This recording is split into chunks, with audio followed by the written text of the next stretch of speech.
سلام، نزاکتی هستم. میخوام در مورد جوجه کشی در تابستون یه چند تا نکته رو باهاتون در میون بذارم.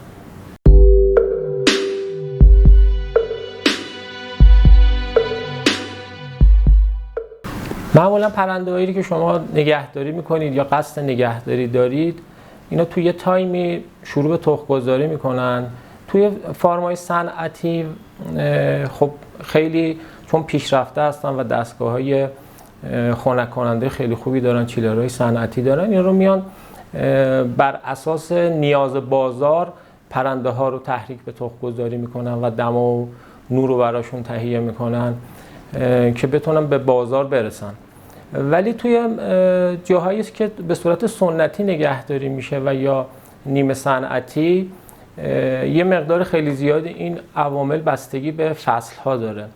معمولا این پرنده ها خب چون توی زمستون روزا کوتاه و آفتاب هم معمولا نمیخورن، تخم‌گذاری خب ندارن. بعد یواش یواش که رو به بهار میره، طول زمان نور و شبانه روز خب بیشتر میشه، طول روز بیشتر میشه، اینا تحریک میشن و شروع به تخم‌گذاری میکنن. و چون کل زمستون هم تخم‌گذاری نکردن، از یه ذخیره غذایی خوبی در بدنشون برخوردار هستن و اینو شروع به تخم‌گذاری میکنن. از یک کم شروع میکنن و به یه نقطه اوج میرسن و هرچی که تعداد تخمایی که میذارن، حالا بسته به اون پرنده، به تعدادی که اون پرنده تخم‌گذاری داره، کم میشه و تا قطع میشه.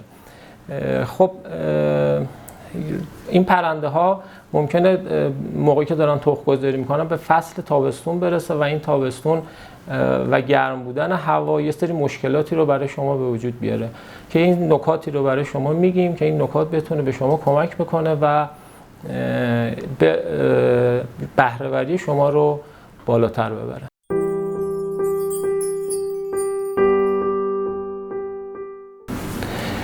اولین نکته ای رو که میخوام بهتون در این مورد بگم اینه که چون که به فصل گرما میرسیم، هم پرنده ها مدت زیادی رو تخم‌گذاری کردن، مثلا از اواخر زمستون و بهار شروع به تخم‌گذاری کردن، هم پرنده ها ضعیف شدن، به تخمای آخر که میرسن تخم‌ها ضعیف‌تر میشه، مواد غذایی که لازمه که داخل تخم باشه کمتر میشه و همین که هوای گرم باعث میشه که پرنده ها کمتر غذا بخورن. بنابراین به تغذیه پرنده ها خیلی دقت داشته باشید تا اون از انرژی و کالری لازم و ویتامین ها و مواد معدنی خوبی اون غذا برخوردار باشه که پرنده های شما تا اونجایی که ممکنه تخم هایی رو تولید بکنن برای شما که از نظر نطفه‌ای و قوی بودن و تبدیل شدن به جوجه و حجم بالا به شما کمک بکنه.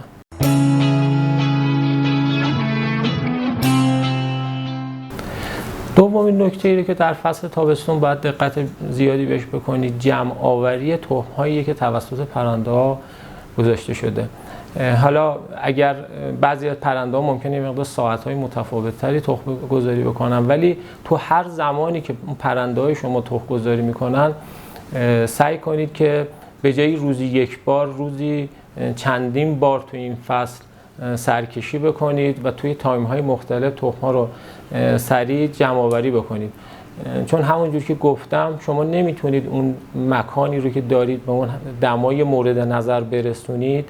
هر چقدر که شما از سیستم‌های خنک کننده پد استفاده بکنید، باز اون دمای مورد نظر و ایدئال رو نمیتونید برای اینها ایجاد بکنید. بنابراین تخم‌ها رو زود از توی سالن‌ها و محل‌های تخم‌گذاری پرنده رو جمع آوری بکنید و در جای خنک‌تر قرار بدید تا تخم‌ها بهشون آسیبی نرسه.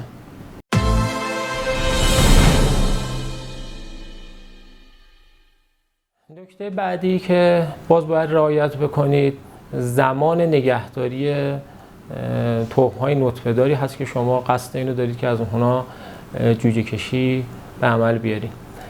باید اون تخم‌ها رو بعد از اینکه جمع کردید در یک جای خیلی خوب و خنک نگهداری کنید. حداقل یه دونه کولر توی اون اتاق وجود داشته باشه که دما رو تا اونجا که ممکنه برای شما پایین بیاره و معمولا بیشتر از 7 روز 8 روز دیگه این تخم‌ها رو نگهداری نکنید. بهترین زمانی که میتونم تو این فصل بهتون پیشنهاد بدم 3 تا 5 روزه. اگر این رو رعایت بکنید توی هچ شما خیلی میتونه تاثیرگذار باشه.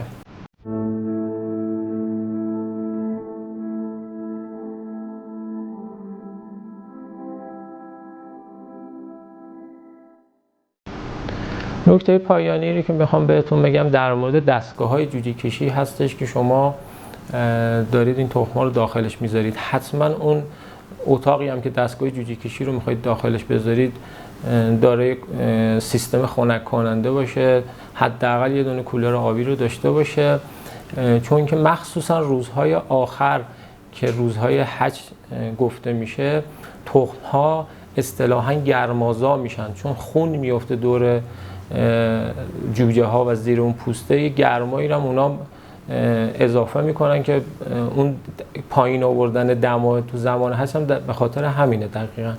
بنابراین اگه حرارت اتاق شما بالا باشه و این اتفاق هم زمان هچ بیفته میتونه شما رو دچار مشکل کنه. بنابراین از جایی استفاده بکنید که حتما دماش حد اکثر دیگه 28-9 درجه باشه.